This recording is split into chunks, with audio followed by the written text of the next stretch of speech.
Welcome back to PWC, the Personal Watercraft Show. Well, again, I'm here at Peter Stevens with Kevin, and last week, Kev, we had a chat about purchasing a PWC. This week, let's have a chat about some of the equipment that you need when you purchase one. Okay, yeah, great. It is the most important aspect of owning a jet ski or a personal watercraft. Invariably, people spend $20,000 to $25,000 on a jet ski and nothing on gear.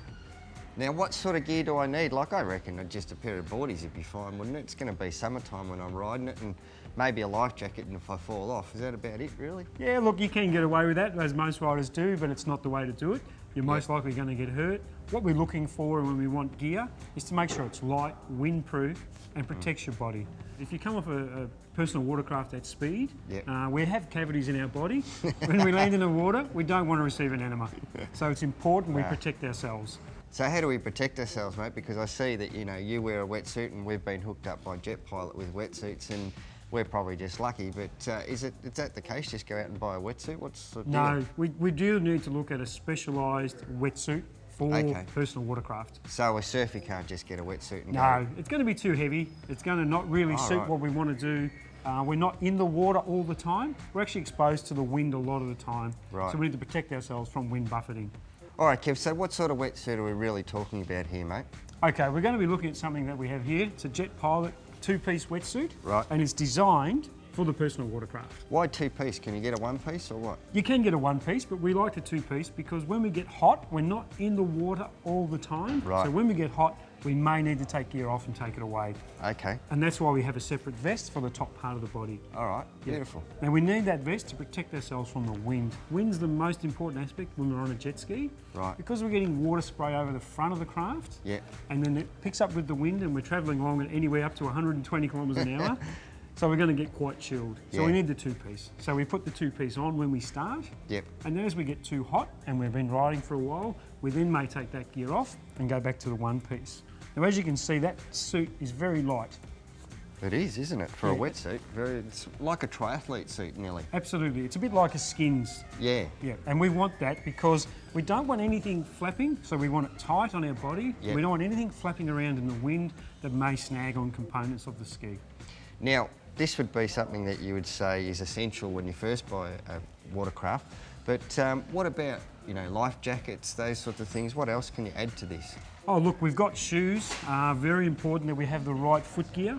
Why is that? You know, like, why not bare feet? You know, we're in the water. A lot of the times we'll be pulling up on beaches that are predominantly sharp rocks, mussel shells and glass. Okay. And around a lot of the boat ramps, we do have a lot of glass. And does that mean that I can wear my own runners? Is there specific shoes that you should be wearing as well? No, there are specific Jet Pilot shoes as well. And again, they are light. Yep. And they drain water very quickly. What we want to ensure is when we pull up on the beach, the water drains out. As you know, runners, they hold a lot of water for a long time and actually drag us down. We become fatigued and quite tired. At the end of the day, it's not what we want. If we're fatigued, most likely we'll have an accident. Now, some of the other things that you'd probably want to purchase as well is obviously, I think sunglasses would be fairly important with the water splashing up. I see many riders, end of the day, bloodshot eyes, and they're really squinting and not watching where they're going, and that's quite dangerous. So you need some sort of sunglass to really block out the sun rays, bouncing off the water and protect us from the salt spray. And don't forget, you want to make sure those sunglasses are tied on somehow, aren't you? Absolutely. Or otherwise you're losing them. Yeah, I've lost probably 20 pairs in a period of time, so yeah, you want to hold them. Also, there's gloves as well. Look, tell us the reason about gloves. Yeah, look, most people get into the sport and carry across their motocross gloves or their road bike gloves, which are really inappropriate. Oh, right, okay. Again, they hold a lot of water and they start to get a bit water soaked, and they don't offer protection from the wind. So you need to get some proper jet ski gloves. Yep. They are light, they drain the water again very quickly and provide the wind protection you need. Yep. And they also allow you to still control the throttle of the ski, which is very important. Now, what about helmets, mate? I don't see many guys wearing helmets out there. As you said, you can do 120 k's an hour on the water. Are they important, or are they something that's not really necessary? No, look, I always leave it up to the rider. If you feel you're more comfortable with a helmet, that's okay. Again, you need to be aware that it's going to absorb water and moisture and become heavy and water soluble. Okay. So you need to be aware of that. It does restrict your peripheral vision a little bit. Yep. And if you're not going to go out and do some crazy stuff in the ocean, probably not required. All right, Kev, now you spoke about it before. I've just spent 20 grand on buying a personal watercraft. What's it going to cost me to get myself decked out properly to go riding these things? Relatively not a lot of money.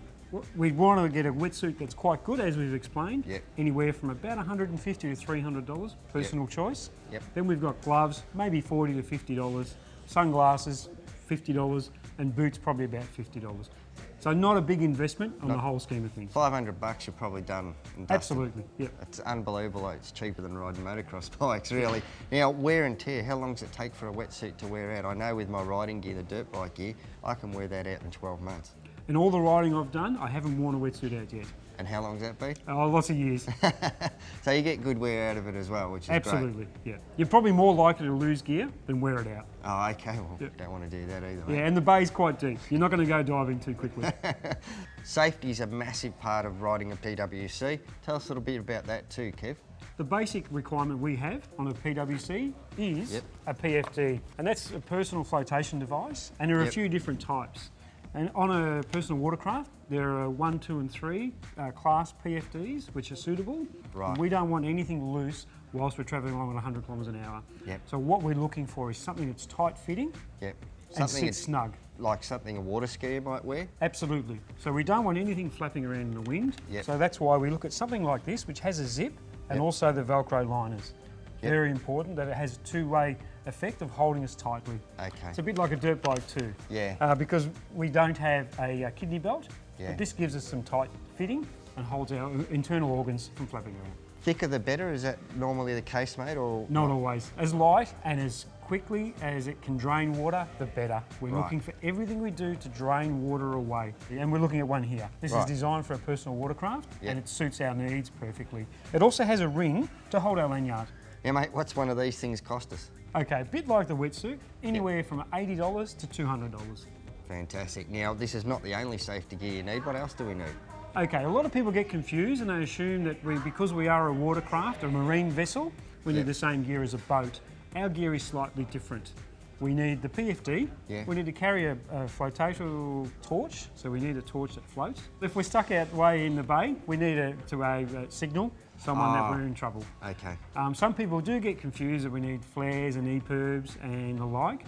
Whilst they are handy to have, they're not a requirement because we don't operate at night. As soon as the sun goes down, we're off the water legally. Well, safety is important, we all know that, but if you've got any questions at all, don't forget, come in and see the friendly staff here at Peter Stevens, or look them up, peterstevens.com.au. Kev, it's time for a break, mate. We'll see you guys right after this.